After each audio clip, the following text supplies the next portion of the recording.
Hello बेटा, तो last time अपन पढ़ रहे थे बेटा हाइपर कंजुगेशन के बारे में, ठीक है ना। तो अपन एप्लीकेशन ऑफ हाइपर कंजुगेशन पढ़ रहे थे।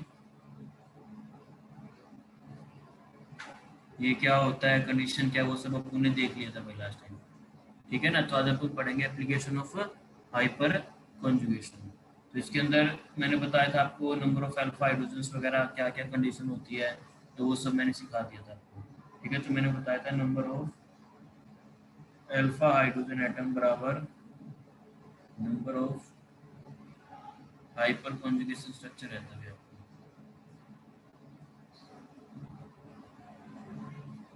ठीक है ना। तो इस हाइपर कॉन्जुगेशन स्ट्रक्चर को निकालने से आपको क्या फायदा है, तो उन सब चीज़ों के बारे में अपन आज डिस्कस करेंगे, ठीक है। तो सबसे पहला बेनिफिट है बेटा इसके अंदर stability of organic intermediate,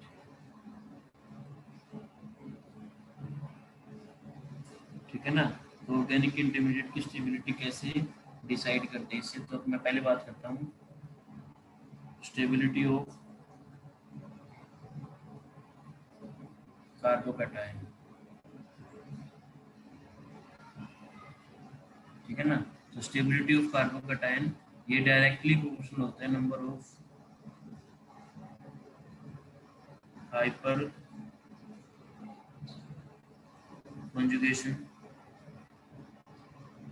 structure के, ठीक है। और वो जो डायरेक्टली प्रोपोर्शनल होता है number of alpha hydrogen atom, ठीक है। तो ये अपन को यूज करना है, ठीक है। और दूसरी चीज मैं बता दूं तुम्हें कि इसके अंदर इंपॉर्टेंट चीज है जो स्ट्रेंथ है ना, strength of hyper conjugation effect is greater than inductive effect. Inductive effect से ज्यादा होती है बट लेस देन रेजोनेंस या मेसोमेरिक इफेक्ट जो अपन पढ़ चुके हैं, ठीक है ना। रेजोनेंस, तो ये ऑर्डर है बेटा, ये अपने को ध्यान रखना है, ठीक है ना, ये काम आएगा भी अपने, ठीक है। तो सबसे ज्यादा रेजोनेंस हो गया, फिर उसके बाद हाइपर कंजुगेशन, फिर इंडक्टिव इफेक्ट देखेंगे अपन, ठीक है। स्टेबिलिटी ऑफ कार्बोकैटायन को देखते हैं, ठीक है ना। अभी तीन इफेक्ट मैंने पढ़ा चुका आप लोगों को, ये हाइपर कंजुगेशन, रेजोनेंस और इंडक्टिव। तो इसमें आपको पता होना चाहिए कि कौन से इफेक्ट की स्ट्रेंथ ज्यादा होती है, ठीक है। तो पहले मैं बात करता हूँ स्टेबिलिटी ऑफ कार्बोकैटायन की, ठीक है। मैं कुछ क्वेश्चन देता हूँ आपको, उसमें अप्लाई करना है इस रूल को, ठीक है। जैसे अपना पहला क्वेश्चन है give stability order, give stability order, ठीक है ना। कैसे है, ये कार्बोकैटायन अभी आपके पास, ठीक है ना। तो आपको इनके स्टेबिलिटी ऑर्डर में लगाना है, ठीक है ना। तो स्टेबिलिटी ऑर्डर कैसे देखते हैं अभी, तो देखो जिस इफेक्ट में मैंने बताया ना तुम लोगों को, वैसे ही तुम्हें इसको अप्लाई करना है। जैसे मैंने पहले बताया आपको रेजोनेंस इफेक्ट ज़्यादा स्ट्रॉन्ग होता है, फिर हाइपर कंजुगेशन, फिर इंडक्टिव। तो अपन ऐसे ही चेक करेंगे, ठीक है। तो पहले अपन चेक करेंगे कौन कौन सा इफेक्ट लग रहा है, क्या इसके अंदर रेजोनेंस है, इसके अंदर नहीं है, इसके अंदर भी नहीं है, इसके अंदर भी नहीं है, इसके अंदर भी नहीं है। फिर अपन देखेंगे हाइपर कंजुगेशन, हाइपर कंजुगेशन। तो उसके लिए अपने को अल्फा हाइड्रोजन चाहिए, यहाँ पे 9 अल्फा हाइड्रोजन एटम है, यहाँ पे 6 अल्फा हाइड्रोजन एटम है, यहाँ पर 3 अल्फा हाइड्रोजन एटम है, और यहाँ पर 0 अल्फा हाइड्रोजन एटम है। और अपन ने ये देखा ही है पहले ही कि जो स्टेबिलिटी है, stability of carbocation directly proportional to number of alpha hydrogen atom, ये अपन already know about it, so this will be more stable. तो पहले पे ये स्टेबिलिटी होगी, ठीक है, क्योंकि it contains maximum number of alpha hydrogen atom,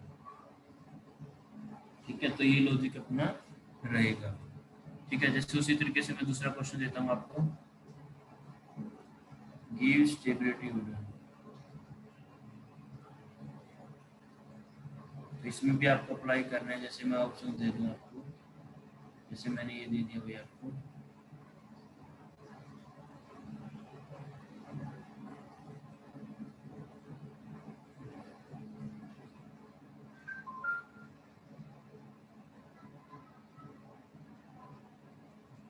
ठीक है, तो इसमें स्ट्रेटेजी वही रहेगी, पहले अपन चेक करेंगे इसके अंदर रेजोनेंस फिर हाइपर कंजुगेशन। रेजोनेंस है नहीं इसके अंदर भी नहीं है, इसके अंदर भी है। इसके अंदर हाइपर कंजुगेशन है तो नंबर ऑफ अल्फा हाइड्रोजन ढूंढेंगे, तो ये sp2 कार्बन, ये sp3, इस पे एक ही हाइड्रोजन लगा हुआ तो एक अल्फा हाइड्रोजन है। इसके पास देखेंगे 3 यहाँ से, 2 यहाँ से इसके पास और 2 यहाँ से, तो 3 2 5 7 हो गए, 7 अल्फा हाइड्रोजन। फिर इसके बाद करो तो 4 अल्फा हाइड्रोजन एटम है इसके पास। तो ये अपन अच्छे से जानते हैं stability of carbocation directly proportional to number of alpha hydrogen atom. ठीक है, तो पहले नंबर पे आ जाएगा भाई आपका ये, दूसरे पे ये और थर्ड में ये। तो ये आपका हो जाएगा भाई स्टेबिलिटी ऑफ कार्बोकैटायन का ऑर्डर यही बनेगा। ठीक है, यहाँ तक किसी को कोई डाउट है नहीं होना चाहिए। ठीक है, चलो फिर नेक्स्ट देखते हैं अपन। ठीक है, जैसे क्वेश्चन ये है, गिव स्टेबिलिटी ऑर्डर। इसी क्वेश्चन अपने पास ये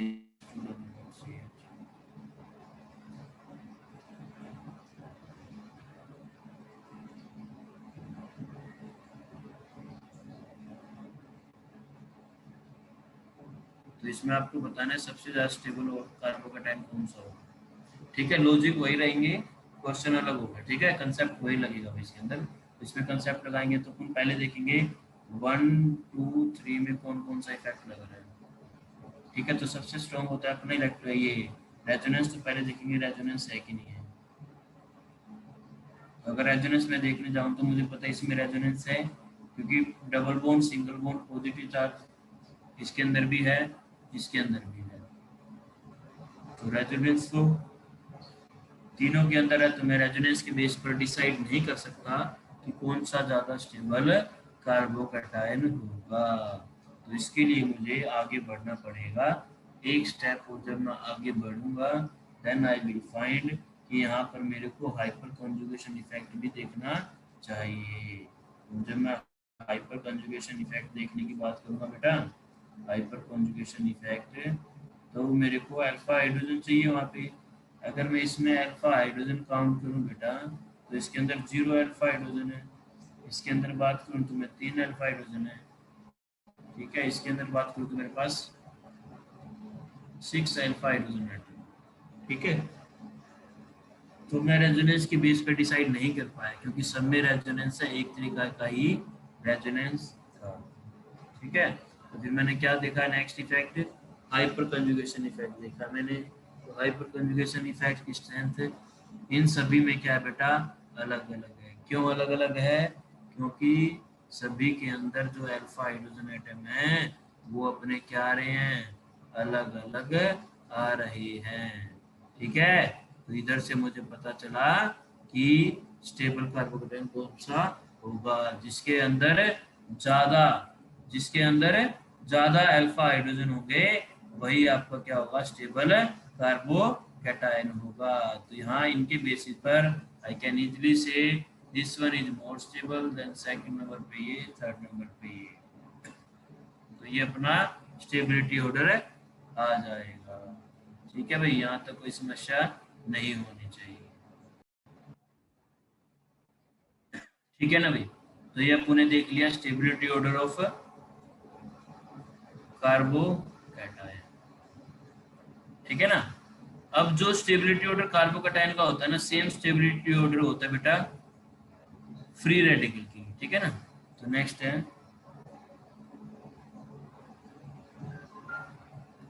stability order of free radical. तो ये आपके सीधे सीधे डिपेंड करता है number of hyperconjugation structure, जो कि डिपेंड करते हैं बेटा number of alpha hydrogen atom.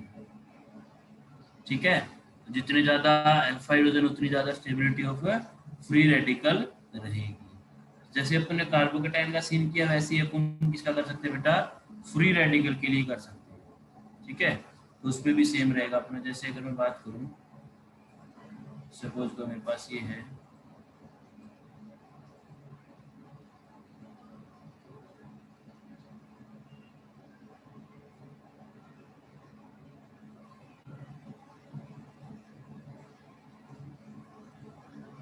अगर यहाँ पे मैं स्टेबिलिटी पूछूं, देखो सीक्वेंस वही लगाना जैसे मैं सोल्व कर रहा हूँ, मैं अप्रोच वही रखनी है आप लोगों को। ठीक है, जैसे पहले इसमें रेजोनेंस है, इसके अंदर है, इसके अंदर है, सभी में रेजोनेंस है। फिर मैंने देखा हाइपर कंजुगेशन, हाइपर कंजुगेशन इसमें जीरो, इसके अंदर है तो ये 3 हाइड्रोजन है, इसके पास 3 अल्फा हाइड्रोजन, इसकी बात करूंगा तो 6 अल्फा हाइड्रोजन है इसके पास। ठीक है, तो ये स्टेबिलिटी ऑर्डर हो गया, सबसे ज्यादा स्टेबल ये हो गया आपका, सेकंड नंबर पे ये, थर्ड नंबर पे ये।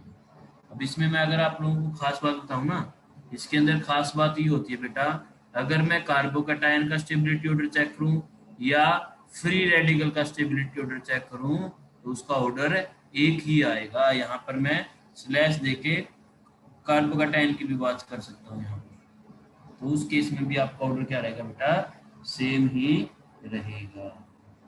ठीक है, तो नेक्स्ट एप्लीकेशन देखते हैं अपन क्या है इसकी। तो नेक्स्ट एप्लीकेशन है बेटा स्टेबिलिटी ऑफ एल्कीन। ठीक है, तो एल्कीन की स्टेबिलिटी भी अपन एप्लीकेशन ऑफ हाइपर कंजुगेशन का ही पार्ट रहता है। कैसे, तो you can say stability of alkene directly proportional to number of hyperconjugation structure, or you can say directly proportional to number of alpha hydrogen atom। ठीक है, जिसके पास अल्फा हाइड्रोजन एटम ज्यादा होंगे, हाइपरकंजुगेशन स्ट्रक्चर ज्यादा होगी, दैट एल्कीन विल बी बेटा मोर stable. ठीक है, और अल्फा हाइड्रोजन अपन ऑलरेडी निकालना सीख चुके हैं, तो अपन आसानी से स्टेबिलिटी ऑफ एल्कीन भी बता पाएंगे। ठीक है, तो इसी सिलसिले को कंटिन्यू करते हुए मैं आपको क्वेश्चन करवाता हूँ। ठीक है, तो देखो पहले ये CH3 CH double bond CH2 CH2 double bond CH2, तो आपको बताना है इनमें से ज्यादा स्टेबल एल्कीन कौन सा है। ठीक है, तो पहले देखेंगे अपन इसमें हाइपर कंजुगेशन देखेंगे, तो इसमें अल्फा हाइड्रोजन अगर आप निकालने जाओ तो ये sp2 कार्बन, ये भी sp2, उनसे डायरेक्टली जुड़ा हुआ sp3 कार्बन, इस पे 3 हाइड्रोजन है तो 3 अल्फा हाइड्रोजन एटम हो गए। यहाँ पर sp2, ये sp2, कोई sp3 डायरेक्टली कनेक्टेड है ही नहीं, तो यहाँ पर अल्फा हाइड्रोजन एटम हो गए बेटा आपके 0। तो दोनों केस में आपके पास अल्फा हाइड्रोजन आ गए, तो आप आसानी से कह सकते हो इस पॉइंट को ध्यान में रखते हुए कि stability of alkene directly proportional to number of hyper conjugation structure और number of alpha hydrogen atom. तो यहाँ से इन बेसिस पर आप बोल सकते हो इसमें अल्फा हाइड्रोजन एटम 3 है, this will be more stable, तो this is the stability order, more stable. ठीक है, तो ये आपको समझ में आना चाहिए। ठीक है, अभी मैं कुछ सीक्वेंस लिख रहा हूँ, तो उसमें आपको बताना है स्टेबिलिटी ऑर्डर क्या रहेगा। ठीक है, चलो देखते हैं स्टेबिलिटी ऑर्डर ऑफ एल्कीन्स। ठीक है, तो आपको बताना स्टेबिलिटी ऑर्डर ऑफ एल्कीन क्या रहेगा। तो एल्कीन बना देता हूँ बेटा आपके लिए, तो एल्कीन ये है भाई आपके पास। ठीक है ना, तो पहला ये है बेटा,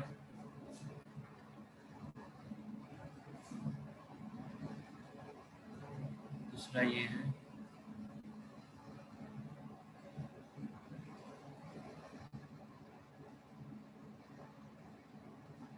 ठीक है। इनमें बताना आपको, पहला क्वेश्चन तो ये है बेटा, सेकंड क्वेश्चन आपके लिए ये है,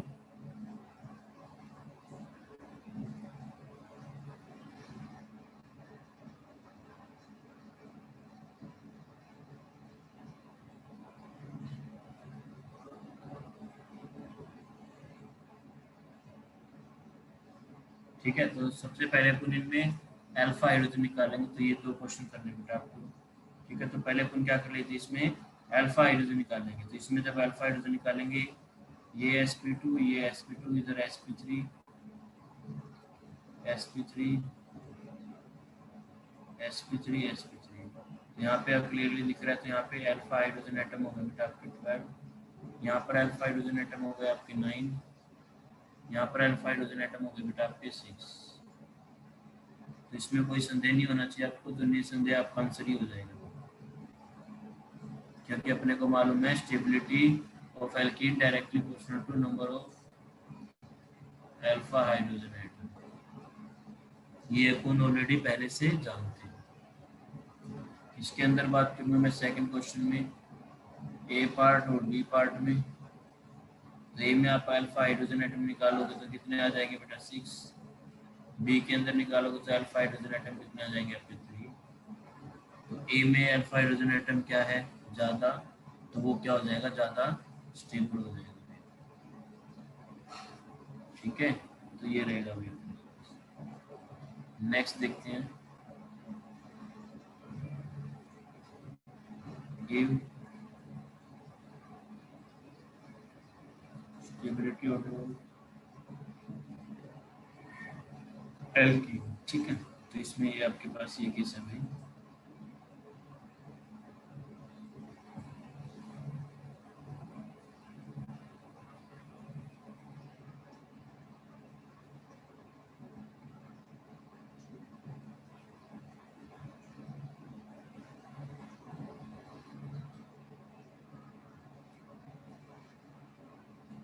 तो इनमें अपन देखेंगे अल्फा हाइड्रोजन एटम देखे जाएंगे भाई। तो इसमें अल्फा हाइड्रोजन एटम निकालोगे तो 6 आएगी, इसके अंदर भी 6 और इसके अंदर भी अल्फा हाइड्रोजन एटम निकलेंगे, 6 है।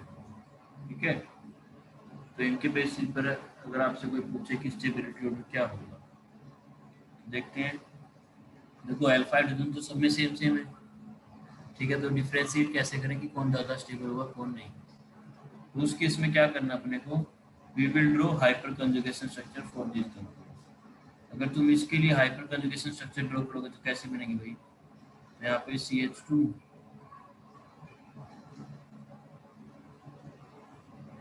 मैं बना देता हूँ कैसे बनेगी। तो यहाँ पे H ऐसे ही, जब तुम इसकी हाइपर कंजुगेशन स्ट्रक्चर ड्रॉ करने जाओगे बेटा, होगा क्या, ये बॉन्ड तो इधर शिफ्ट हो जाएगा तुम्हारा और ये इधर शिफ्ट हो जाएगा। तो इसके लिए जो तुम्हें हाइपर कंजुगेशन स्ट्रक्चर मिलेगा वो ऐसे मिलेगा, CH2 H पॉजिटिव, यहाँ पे डबल बॉन्ड हो जाएगा,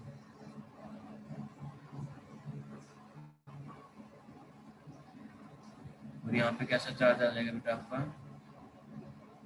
नेगेटिव चार्ज आ जाएगा। ठीक है, सेम वे में आप देखो, तो यहाँ पे कार्बोनेट बन रहा है, सेम तरीके से विल ड्रॉ फॉर दिस।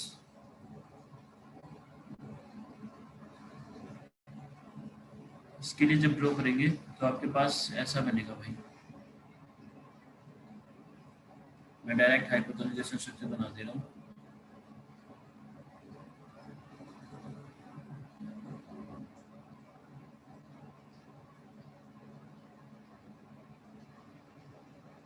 यहाँ पे H,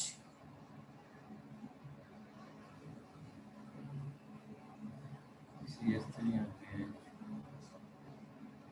यहाँ पे नेगेटिव चार्ज, ये हो गया ऐसे। अब इस पे क्या आ गया बेटा, नेगेटिव चार्ज आ गया। ठीक है, तो अगर मैं इन दोनों में बात करूँ, ठीक है, तो यहाँ पे 1 डिग्री कार्बन आयन है, यहाँ पर 2 डिग्री कार्बन आयन है, मतलब यहाँ पे प्लस आई इफेक्ट है CH3 का, रेजोनेंस दोनों है, यहाँ पे कोई प्लस आई इफेक्ट नहीं है।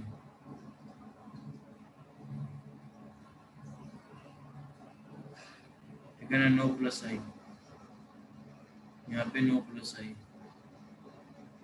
ऑब्वियस ही बात है, दिस इज मोर स्टेबल। ठीक है, जब आप इसके लिए हाइपर कंजुगेशन स्ट्रक्चर बनाएंगे उसमें भी 2 डिग्री आपके पास कार्बोएनाइन बनेगा भाई, ठीक है। अब ये तो 1 डिग्री है तो सबसे ज्यादा स्टेबल ही होगा। अगर इसमें बात करो ना, ये आपका ट्रांस एल्कीन है बेटा, और ये सिस एल्कीन है। इसमें होगा क्या, जो ये बल्कि ग्रुप है ना अपने पास इधर, ये इधर, इसमें होगा क्या, लेस रिपल्सन, लेस रिपल्सन। यहाँ पे क्या होगा, मोर रिपल्सन।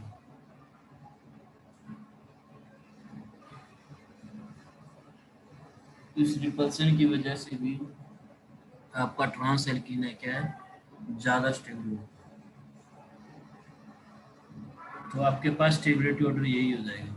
तो ये पहले नंबर पे, ये दूसरे पे, ये तीसरे पे, ठीक है, ये सेकंड। ठीक है, ध्यान रखना आपको। तो इस क्वेश्चन से आप क्या सीखे, आप सीखे यदि अल्फा हाइड्रोजन एटम सेम आ जाता है तो उस केस में आप कैसे डील करेंगे। तो हमने देखा अगर अल्फा हाइड्रोजन एटम सेम आ रहा है तो अपन क्या करेंगे, उसकी हाइपर कंजुगेशन स्ट्रक्चर ड्रॉ करेंगे। ठीक है, तो इसी के साथ अपना application of hyper conjugation effect बेटा फिनिश होता है, खत्म होता है। ठीक है, तो नेक्स्ट बढ़ते हैं अभी। अच्छा, आपने हाइपर कंजुगेशन में क्या क्या सीख लिया, स्टेबिलिटी सीख लिया, पहले तो देखा हाइपर कंजुगेशन होता है क्या है, उसके अंदर क्या क्या इन्वॉल्वमेंट होता है। फिर उसके बाद अपन ने उसमें कंडीशन देखा, ठीक है। फिर उसके बाद अपन ने उसमें एप्लीकेशन पढ़ा, उसका एप्लीकेशन पढ़ा, कितनी हाइपर कंजुगेशन स्ट्रक्चर अपन ड्रॉ कर सकते हैं, ये सब चीज़ की जानकारी अपने को मिल गई है। फिर इसके बाद अपन ने स्टेबिलिटी देखा, कैसे इसको ऑर्गेनिक इंटरमीडिएट की स्टेबिलिटी के लिए यूज किया जा सकता है। ठीक है, तो उस सिलसिले में अपना पहला पॉइंट था स्टेबिलिटी ऑफ कार्बोकैटायन। वो सीधे सीधे डिपेंड कर रहा था number of alpha hydrogen atom पर। उसके बाद अपन ने बात करी बेटा स्टेबिलिटी ऑफ फ्री रेडिकल की। तो स्टेबिलिटी ऑफ फ्री रेडिकल और आपका कार्बोकैटायन का ट्रेंड सेम होता है भाई। ठीक है, इसके बाद अपन ने बात करी स्टेबिलिटी ऑफ एल्कीन की। तो स्टेबिलिटी ऑफ एल्कीन में भी मैंने बताया आपको, जितने ज्यादा आपके अल्फा हाइड्रोजन एटम होंगे उतना ही ज्यादा स्टेबल आपका एल्कीन होगा। यदि समहाउ आपके अल्फा हाइड्रोजन एटम सेम आते हैं तो उस केस में अपन क्या करेंगे, उस केस में अपन उनकी हाइपर कंजुगेशन स्ट्रक्चर ड्रॉ कर लेंगे। तो वहां से अपने को आइडिया लग जाएगा कि कौन सा ज्यादा स्टेबल है। ठीक है, तो यहाँ तक आपको समझ में आना चाहिए बेटा। चलो भाई नेक्स्ट देखते हैं अपन। नेक्स्ट टॉपिक है अपना हीट ऑफ हाइड्रोजिनेशन। चलो भाई स्टार्ट करते हैं अपन। चलो भाई देखो अपना टॉपिक है heat of hydrogenation. Heat of hydrogen, ठीक है। तो देखते हैं पहले क्या होता है हीट ऑफ हाइड्रोजनेशन। तो इसके अंदर आपका रहता है heat evolved when any unsaturated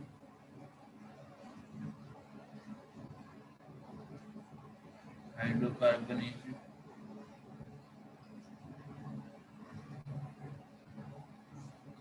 hydrogenated, ठीक है।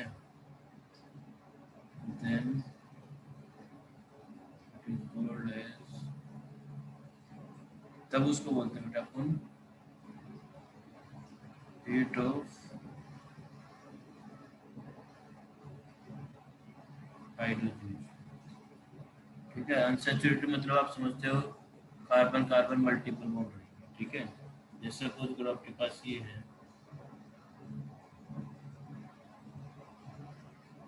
इसमें आप H2 ऐड कर देते हो तो ये विल गेट RCH। तो इस दौरान हुआ क्या, आपका एक पाई बॉन्ड ब्रेक हो गया ठीक है, और 2 सिग्मा बॉन्ड बन गए। सिस्टम के पास क्या स्टेबिलिटी आई, स्टेबिलिटी आई तो दैट मीन्स उसने हीट को रिलीज किया, तो यहाँ पे प्लस डेल्टा एच आ गया। प्लस डेल्टा एच रिप्रेजेंट कर रहा है ये एक एक्सोथर्मिक रिएक्शन।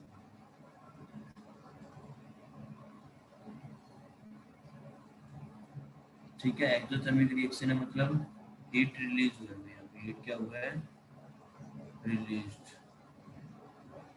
ठीक है, तो इसको बोलते हैं, आपको अपन बोलते हैं इसको heat of hydrogenation.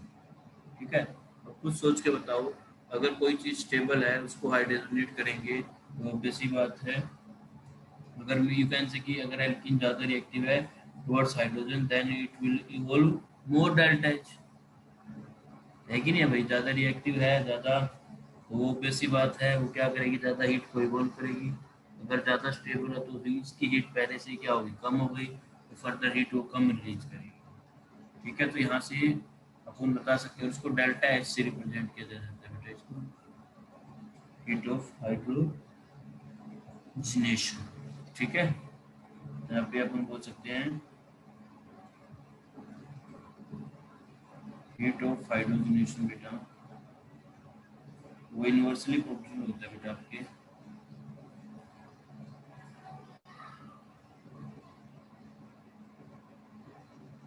Stability of alkene के, और stability of alkene directly proportional होता है बेटा number of alpha hydrogen atom.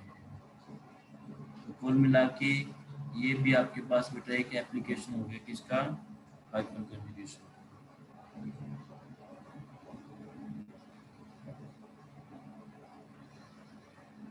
तो मैं इसके अंदर ये ट्रेंड रहेगा, ये काफी इंपॉर्टेंट अपने के लिए, अपने को समझ में आना चाहिए। ठीक है ना, तो हीट ऑफ हाइड्रोजनेशन कैसे देखा जाएगा। ठीक है भाई, यहाँ तो कोई प्रॉब्लम नहीं होना चाहिए।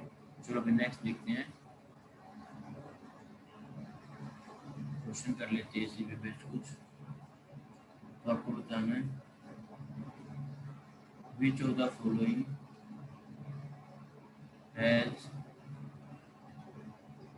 Minimum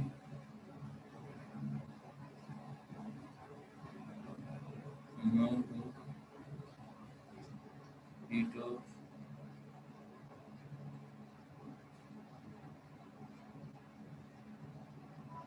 hydrogenation, the minimum amount of heat of hydrogenation बताना आपको किसके अंदर होगा। ठीक है, तो ऑप्शन दे देता हूँ बेटा मैं इसका,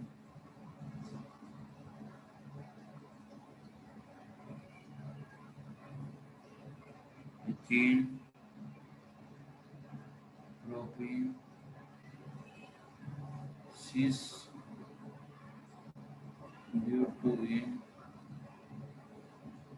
डी है ट्रांस ब्यूटेन। देखो भाई, तो इनमें अपन अल्फा हाइड्रोजन निकाल देते हैं, तो जब अल्फा हाइड्रोजन निकालोगे इथीन, तो ये होगा आपके पास प्रोपीन, ये हो गया भाई आपके पास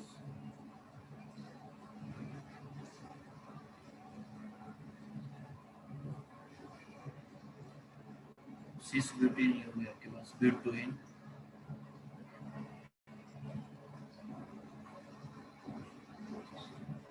ट्रांस ब्यूटेन, ये हो गया आपके पास। ठीक है, अगर इसमें अल्फा हाइड्रोजन एटम देखोगे तो आप इसमें 0, इसमें अल्फा हाइड्रोजन एटम हो गया आपके पास 3, इसमें अल्फा हाइड्रोजन एटम हो गया 6, और इसके अंदर भी अल्फा हाइड्रोजन एटम हो गया बेटा आपके पास। ठीक है, तो मैंने बताया था heat of hydrogenation delta H inversely proportional stability of alkene होता है आपका। ठीक है, और स्टेबिलिटी ऑफ एल्कीन मतलब ज्यादा अल्फा हाइड्रोजन ज्यादा स्टेबल, तो ये दोनों ज्यादा स्टेबल हो सकती है, बराबर है, तो इनमें देखेंगे इनमें कौन ज्यादा स्टेबल है। तो मैंने थोड़ी देर पहले बताया था आपको, तो जो ट्रांस एल्कीन होती है ना ज्यादा stable, more stable due to less steric hindrance तो इस केस में आपके पास जो स्टेरिक हिंड्रेंस होगी वो क्या होगी, कम होगी। तो इसीलिए ट्रांसब्यूटाइन क्या होगा आपका, ज़्यादा स्टेबल हो जाएगा। अगर ये ज़्यादा स्टेबल है तो इसका हीट ऑफ हाइड्रोजनेशन क्या हो जाएगा बेटा, कम हो जाएगा। तो आंसर अपना हो जाएगा ये। ठीक है, तो दिस कंपाउंड ट्रांसब्यूटिन ब्यूटोइन will have lower heat of hydrogenation among these four compounds. ठीक है, यहाँ तक कोई डाउट नहीं होना चाहिए आपको। ठीक है, नेक्स्ट देखते हैं आपको। नेक्स्ट बताना भी आपको,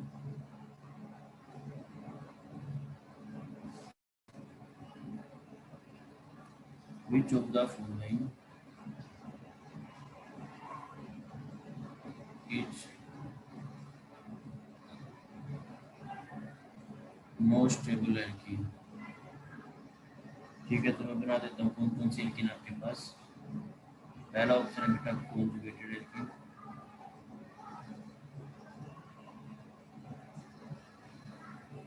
नेक्स्ट है आपके पास आइसोलेटेड,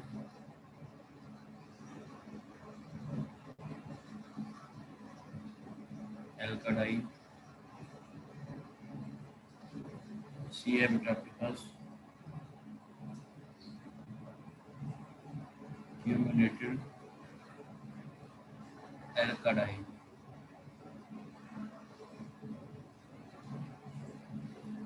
और डी है बेटा आपके पास मोलारी। ठीक है, तो मैं बता देता हूँ आपको, जैसे इससे रिलेवेंट चीज ये है, जो अपने पास तीन तरह की एल्कीन होती है भाई, कॉन्जुगेटेड एल्कीन, आइसोलेटेड, एल्काडाइन और क्यूमुलेटेड। कॉन्जुगेटेड में क्या रहेगा आपके पास, कॉन्जुगेशन रहेगा सी डबल बॉन्ड सी।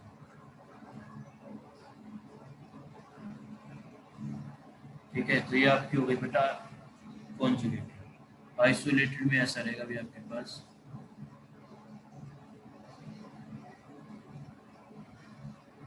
ठीक है। क्यूमुलेटेड में आपके पास लगातार डबल बॉन्ड होते हैं,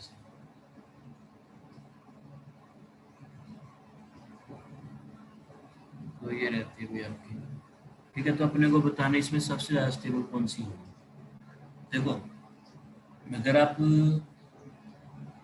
हाइपर कंजुगेशन से जाए तो आपको अलग रिजल्ट आए, बट अपन ये भी जानते हैं कि हाइपर कंजुगेशन से ज़्यादा इफेक्ट होता है रेजोनेंस, जिसकी स्ट्रेंथ क्या होती है, ज़्यादा होती है। ठीक है, तो यहाँ से अपन आइडिया लगा सकते हैं कि जिस एल्कीन में क्या होगा बेटा, रेजोनेंस होगा, कंजुगेशन होगा, तो वो एल्कीन क्या हो जाएगी, ज़्यादा स्टेबल हो जाएगी। ठीक है, तो इसके अंदर क्या है, अपने पास रेजोनेंस है, इसके अंदर रेजोनेंस नहीं है, इसके अंदर नहीं है। अगर मैं हाइपर कंजुगेशन की बात करूँ, फिलहाल इसमें नहीं है, इसमें है आपके पास और इसमें भी है। ठीक है ना, यहाँ पे CH3।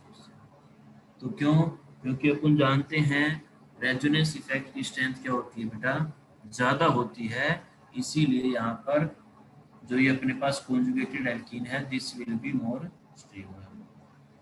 ठीक है ना, ज़्यादा स्टेबल हो जाएगी, क्योंकि इसके अंदर अपने को रेजोनेंस मिलेगा।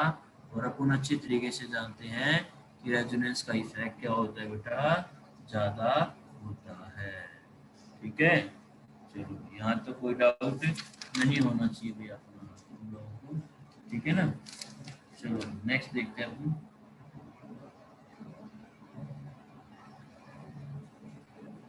चलो, ये अपना हाइपर कंजुगेशन इफेक्ट इसी के साथ अपना समाप्त होता है। ठीक है, तो नेक्स्ट इफेक्ट पढ़ लेते हैं बेटा अपन, इलेक्ट्रोमेरिक इफेक्ट। ठीक है ना,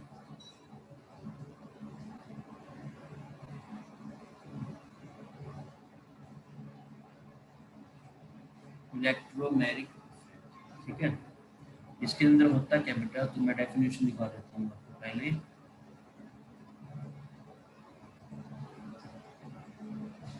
इसके अंदर होगा क्या बेटा, कंप्लीट ट्रांसफर होगा, complete transfer of a shared pair of electron,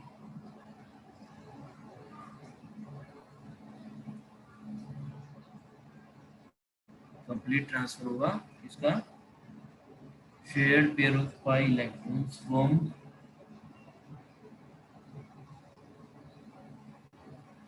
one atom, एक एटम से to another atom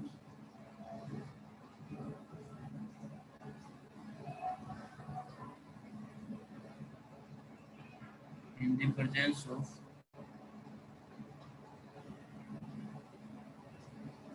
attacking reagent. ठीक है, तो ध्यान रखना अपने को, कंप्लीट ट्रांसफर बेटा किसका हो रहा है, complete transfer of shared pair of pi electrons, एक एटम से दूसरे एटम की तरफ in the presence of attacking reagent. जब आप अटैकिंग रिएजेंट डालोगे तब भी ऐसा आपको देखने को मिलेगा, अदरवाइज नहीं मिलेगा। तो अपन यहाँ से बोल सकते हैं बेटा ये एक टेम्पोरेरी इफेक्ट होता है, टेम्परेरी इफेक्ट। ठीक है ना, जब आपका अटैकिंग रिएजेंट होगा तभी ये इफेक्ट देखने को मिलेगा आपको, अदरवाइज देखने को नहीं मिलेगा। ठीक है, तो ये अपना है इलेक्ट्रोमैग्नेटिक इफेक्ट, और इसको बेटा अपन ई इफेक्ट के नाम से भी जानते हैं। ठीक है, एक ये टेम्परेरी इफेक्ट होता है। तो ये इफेक्ट अपने पास दो तरह का होता है बेटा, टाइप ऑफ इलेक्ट्रोमैग्नेटिक इफेक्ट। अगर मैं बात करूँ इलेक्ट्रोमैग्नेटिक इफेक्ट की बेटा, ठीक है, तो अपने पास ये दो टाइप का होता है। ठीक है भाई, तो अपने पास दो टाइप का इलेक्ट्रोमैग्नेटिक इफेक्ट होता है। कौन कौन सा होता है चलो देख लेते हैं। तो एक तो होता है बेटा अपने पास positive electromagnetic effect,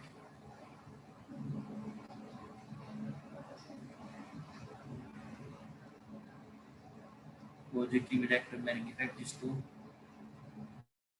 plus E effect भी बोलते हैं, और दूसरा होता है बेटा अपने पास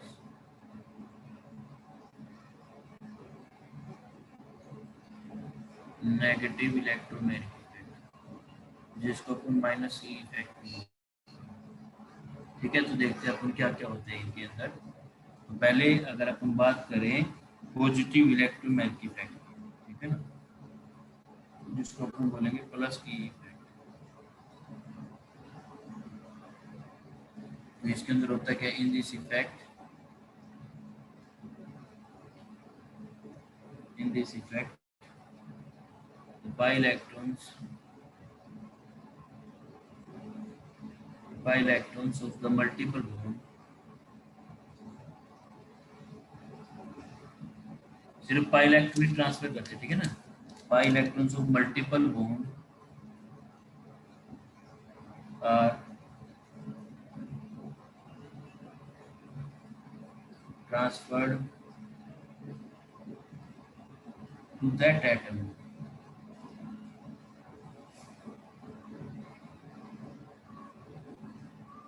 to which the reagent gets attached। ठीक है, इस इफेक्ट के अंदर क्या होता है, जो पाई इलेक्ट्रॉन होंगे मल्टीपल बॉन्ड के ट्रांसफर हो जाएंगे उस एटम पर to which the reactant gets attached. ठीक है, तो अगर रिएक्टेंट आपका रिएजेंट भी उसी एटम पर चला जाता है जिस पर आपके शेयर्ड पेयर के पाई इलेक्ट्रॉन ट्रांसफर होते हैं, तो उस केस में बेटा अपन इसको बोलते हैं प्लस ई इफेक्ट। देखते हैं इसके अंदर होता है क्या, कैसे, जैसे सपोज करो आपके पास ये एल्कीन है बेटा, ठीक है, इसमें आपने बाहर से डाल दिया इलेक्ट्रोफाइल H+, और ये आपका क्या है, ये अटैकिंग रिएजेंट है, अटैकिंग रिएजेंट। तो बेसी बात है इलेक्ट्रॉन डेफिशिएंट है ये। ठीक है, ये अटैक करेगा जहां पर इलेक्ट्रॉन डेंसिटी ज्यादा होगी। अब जब ये इस पे अटैक करने जाएगा तो जो ये पाई बॉन्ड है ना अपने पास, जो ये पाई बॉन्ड है, ये पाई बॉन्ड, तो इसके इलेक्ट्रॉन ट्रांसफर हो जाएंगे किसी ना किसी कारण, और मैं मानता हूँ जैसे ऐसे ट्रांसफर हो गई है, ऐसे ट्रांसफर दिखा दिया मैंने, ऐसे हो गई है। तो इस पे तो आपका बन गया पॉजिटिव चार्ज और इस पे बन गया नेगेटिव चार्ज। अब खुद सोच के बताओ, क्या पॉजिटिव पॉजिटिव इंटरेक्शन करेंगे? नहीं, नेगेटिव पॉजिटिव ही इंटरेक्शन करेंगे। तो होगा क्या, तो ये आपका H+ यहाँ जाके बैठ जाएगा। ठीक है, तो इस केस में हुआ क्या, तो आपका जो पाई इलेक्ट्रॉन है ये वहीं पर ट्रांसफर हुआ बेटा जहां पर पाई इलेक्ट्रॉन मूव किया, जहां पर पाई इलेक्ट्रॉन चला गया, ट्रांसफर हो गया in presence of attacking reagent. ठीक है, तो इस केस में बोलते हैं अपन बेटा इसको प्लस ई इफेक्ट का नाम देंगे। ठीक है, ये आपको समझ में आना चाहिए भाई, इसमें कोई समस्या नहीं होगी। ठीक है, तो अपना अटैकिंग रिएजेंट वहीं पर गया, उसी एटम पर ट्रांसफर हो गया जिस एटम पर बेटा वो क्या हुआ, जिस एटम पर आपका पाई इलेक्ट्रॉन ट्रांसफर हो गया। ठीक है, तो नेक्स्ट देखते हैं अपन माइनस ई इफेक्ट की बात करिए अगर अपन।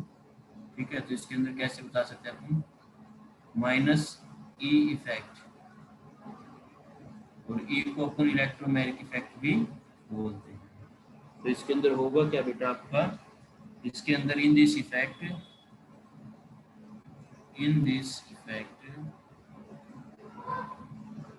the pi electrons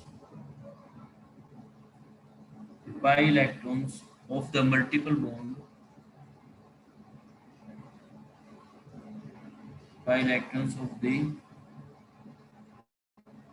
bond are transferred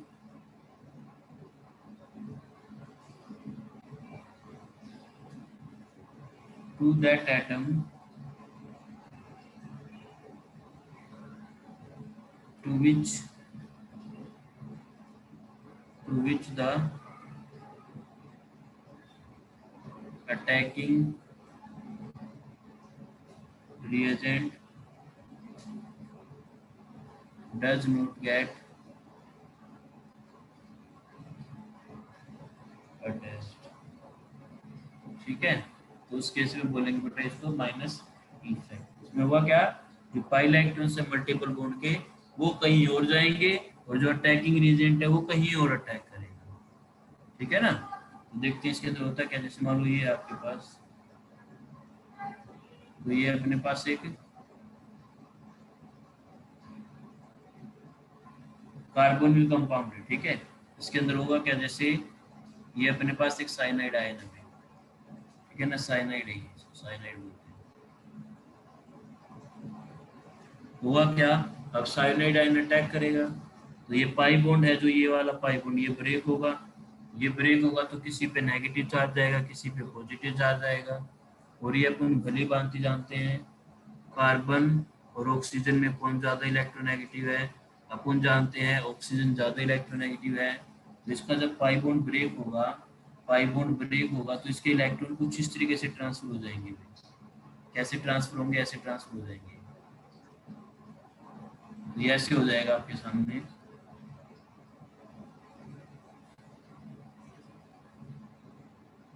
ठीक है। अब मेरे को बताओ, ये cyanide ion negatively charge species है, तो ये कहाँ पे अटैक करेगी, सिंपल सी बात है, ये यहाँ पे अटैक करेगी।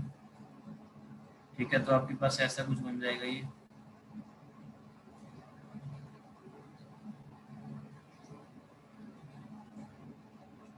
हुआ क्या इसके दौरान, आपके साइनाइड अटैकिंग रीजन ने अटैक किया किसी दूसरे पर, और जो पाई इलेक्ट्रॉन ट्रांसफर हुआ किसी दूसरे स्पीशीज के ऊपर, तो इस केस में इसको बोलेंगे बेटा अपन क्या बोलेंगे, माइनस ई इफेक्ट है, इसको नाम दिया जाएगा। ठीक है ना, तो ये आपका होगा माइनस ई इफेक्ट। ठीक है, तो इसमें जिधर अटैक हुआ अटैकिंग एजेंट का, उससे अपोजिट साइड में क्या हुआ बेटा आपका चार्ज, और यू कैन से पाई इलेक्ट्रॉन ट्रांसफर हो गई। और इसमें ध्यान रखना, सिर्फ पाई इलेक्ट्रॉन ट्रांसफर होते हैं। ठीक है ना, pi electrons of the multiple bond are transfer. ठीक है भाई, तो यहाँ पे कोई समस्या नहीं होनी चाहिए। ठीक है, चलो देखते हैं, आपको नेक्स्ट देखते हैं अभी कुछ आगे। हाँ देखो ध्यान से, ये एक टेम्परेरी इफेक्ट होता है। जैसे अटैकिंग रिएजेंट चेंज करोगे आप, तो क्या पता ये अलग तरह का इफेक्ट हो जाए। ठीक है ना, ये भी अपने को ध्यान रखना है। ठीक है, चलो भी नेक्स्ट देखते हैं अपन। तो बेटा अभी तक अपन ने क्या क्या पढ़ लिया, अपन ने resonance, hyper conjugation, inductive, electromagnetic effect. तो ये चार इफेक्ट पढ़ लिया आपने। ठीक है, और इनका मैंने आपको ऑर्डर भी बता दिया। तो इनके ऑर्डर की बात करूँ मैं, स्ट्रेंथ की, order of strength of different effect. इसमें बात करूँ रेजोनेंस ज़्यादा होता है, फिर हाइपर कंजुगेशन, फिर इंडक्टिव, और इसको तो लगाते भी नहीं है, ठीक है ना, तो इसको यूज भी नहीं करते इलेक्ट्रोमेरिक, ठीक है। तो ये इनका स्ट्रेंथ ऑर्डर हो जाएगा। ये जो इफेक्ट का ऑर्डर है, use to explain the stability of organic,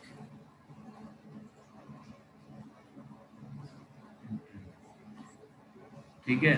इसके अलावा बेटा इसमें इनसे भी ज्यादा स्ट्रॉन्ग इफेक्ट होता है एक एरोमेटिक, उसको भी लिखेंगे अपन aromatic। तो ये तो इन सबसे भी स्ट्रॉन्ग होता है, ठीक है। तो अपने को एरोमेटिक अपन ऑलरेडी पढ़ चुके, ऑलरेडी कवर, ठीक है। तो ये चारों आपके यूज होते हैं बेटा स्टेबिलिटी ऑफ ऑर्गेनिक इंटरमीडिएट को एक्सप्लेन करने में, अपन इनको यूज करेंगे, ठीक है। तो अभी मैं कुछ मिक्स क्वेश्चन करवाता हूँ आपको, जिसमें रेजोनेंस, हाइपर कंजुगेशन, रिडक्टिव सभी इफेक्ट आपको देखने को मिलेंगे, ठीक है। तो मैं करवाता हूँ, जैसे गिव स्टेबिलिटी, ठीक है, जैसे भाई ये है,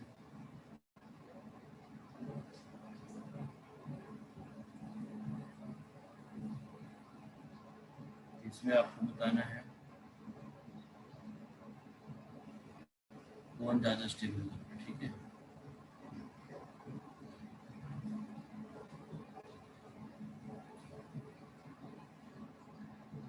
देखो भाई, मैं पहले वन बाय वन क्वेश्चन ही करवा देता हूँ आपको। इससे पहला क्वेश्चन है, इसमें ये ए पार्ट है, ये बी पार्ट है, और ये सी पार्ट है, ठीक है। अगर पहले क्वेश्चन में देखें तो अपने को सबसे पहले देखना है एरोमेटिक, अपने को लगाना इस हिसाब से, तो एरोमेटिक चेक करेंगे पहले, उसके बाद रेजोनेंस,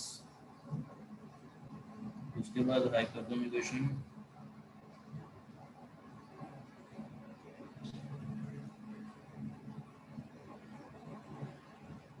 लास्ट में आपको इंडक्टिव इफेक्ट चेक करने हैं, स्टेबिलिटी।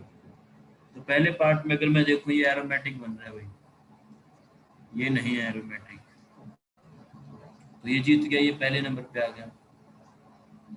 दूसरे में बात करूँ रेजोनेंस, तो चलो है ही इसके अंदर, तो इसकी तो बात ही नहीं करनी। इसमें भी रेजोनेंस है, इसमें भी रेजोनेंस है। क्या कुछ रेजोनेंस में फर्क है? हाँ बिल्कुल है, साफ दिख रहा है यहाँ पर, लेस एक्सटेंट ऑफ रेजोनेंस, यहाँ पर मोर एक्सटेंट ऑफ रेजोनेंस।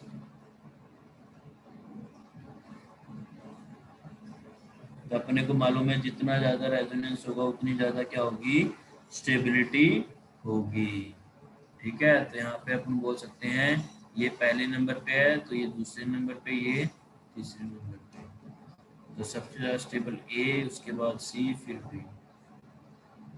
तो आपके पास ये स्टेबिलिटी ऑर्डर आ जाएगा, ठीक है ना। तो पहले लगाना इसी सीक्वेंस में है, अगर इसको आगे पीछे कर दोगे तो तुम्हें गलत आंसर मिलेगा, ठीक है भाई। चलो नेक्स्ट देखते हैं,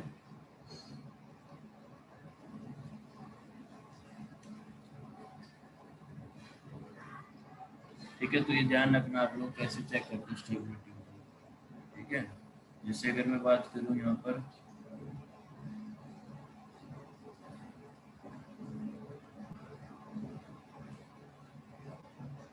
ठीक है, चलो भाई, तो देखते हैं अभी नेक्स्ट क्वेश्चन क्या अपने पास। अच्छा, मैंने बेंजीनिंग का तुम्हें बता ही दिया था, ठीक है। जैसे मान लो ये बेंजीनिंग है अपने पास, तो ये थोड़ा कंसेप्ट भी है तुम्हारे लिए। तो जैसे मान लिया यहाँ पे कोई जी ग्रुप लगा हुआ है, ठीक है, इस पोजीशन को ऑर्थो बोलते हैं, इसको मेटा बोलते हैं, और इसको पैरा बोलते हैं, ठीक है। तो आपका जो ऑर्थो पोजीशन है बेटा, इस पर आपका रेजोनेंस काम करता है, हाइपर कंजुगेशन काम करता है, इंडक्टिव काम करता है। इस पोजीशन पर हाइपर कंजुगेशन काम करेगा आपका, ठीक है, और इंडक्टिव काम करेगा, नॉट रेजोनेंस। इस रेजो भी काम करेगा आपका, हाइपर कंजुगेशन भी और इंडक्टिव। हालांकि इंडक्टिव की स्ट्रेंथ कम होगी, ठीक है, तो ये भी आपको पता होना चाहिए। ठीक है, तो इसी चीज को अपन यूज कर सकते हैं आगे। कैसे? देखो, अगर अपने को मालूम है बेंजीन एंड अदर एरोमेटिक जो कंपाउंड्स होते हैं, benzene and other aromatic compounds gives electrophilic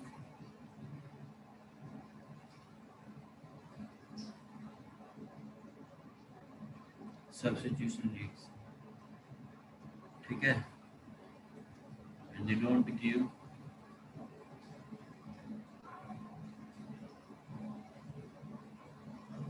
electrophilic addition reaction because they will lose their aromaticity on addition of electrophile, ठीक है। इसीलिए एरोमेटिक कंपाउंड्स आपको कैसी रिएक्शन देते हैं बेटा? They give electrophilic substitution reaction. Electrophilic substitution में होगा क्या? मान लो आपके पास ये एरोमेटिक कंपाउंड है कोई बेंजीन, अब इसकी मैं इलेक्ट्रोफाइल से रिएक्शन करवाऊंगा तो यहाँ से अपने को क्या मिलेगा? इलेक्ट्रोफाइल तो रिंग में चला जाएगा और H+ बाहर निकल गया, तो ये भी इलेक्ट्रोफाइल था आपके पास और ये भी आपके पास क्या था बेटा?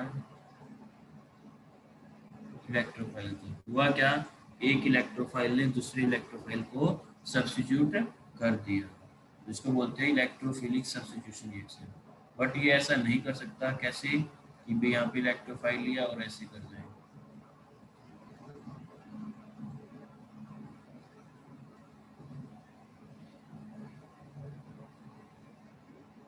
तो ये इसका न्यूक्लियोफिलिक पार्ट भी डूब जाएगा यहाँ पे। ऐसा करने से इसने क्या किया? अपनी एरोमेटिसिटी को क्या कर दिया? Aromaticity lost. तो ये ऐसी रिएक्शन नहीं शो करते, है ना, अंडर नॉर्मल कंडीशंस। ऐसा कि नहीं है कि नहीं करवा सकते, इनसे करवा सकते हैं, बट वो नॉर्मल कंडीशन में पॉसिबल नहीं होगा।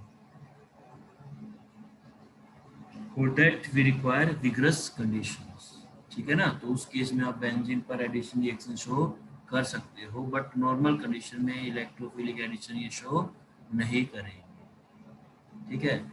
अब इलेक्ट्रोफाइल तो वहीं पर जाएगा जहां पर इलेक्ट्रॉन डेंसिटी क्या होगी बेटा? ज्यादा होगी, ठीक है ना। जहां पर इलेक्ट्रॉन डेंसिटी क्या होगी? ज्यादा होगी। और इलेक्ट्रॉन डेंसिटी कौन कौन बढ़ाता है? Plus I effect, plus are effect, ठीक है, और ये हाइपर कंजुगेशन। मैंने ये भी बता दिया आपको कि बेंजीन में कहाँ कहाँ कौन कौन सी पोजीशन पर कौन सा इफेक्ट लगता है। तो अब ये आपके लिए आसान हो जाएगा ये बताना कि अगर benzene electrophilic substitution reaction show करता है तो कौन से बेंजीन पर उसका रेट फास्ट होगा, ठीक है। तो ये आप आसानी से बता सकते हैं, ठीक है। तो जिस पे इलेक्ट्रॉन डेंसिटी क्या होगी? ज़्यादा होगी, ठीक है। तो यहाँ से अपन बोल सकते हैं rate of electrophilic substitution of benzene and aromatic compounds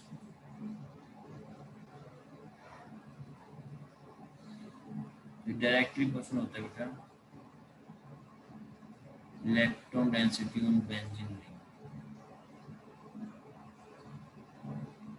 ठीक है। और बेंजीन पर कौन कौन सा इफेक्ट इलेक्ट्रॉन डेंसिटी बढ़ाएगा? ये अपन ऑलरेडी जानते हैं। ठीक है, तो नेक्स्ट क्लास में बेटा अपन इससे रेलिवेंट चीज़ों को डिस्कस करेंगे। ठीक है, तो आज के लिए अपन यहीं तक रखते हैं। ठीक है, तो अपने इफेक्ट वगैरह सब खत्म हो गए, तो इनकी एप्लीकेशन को कंटिन्यू करेंगे। ठीक है, तो आज के लिए इतना ही, बाय बेटा।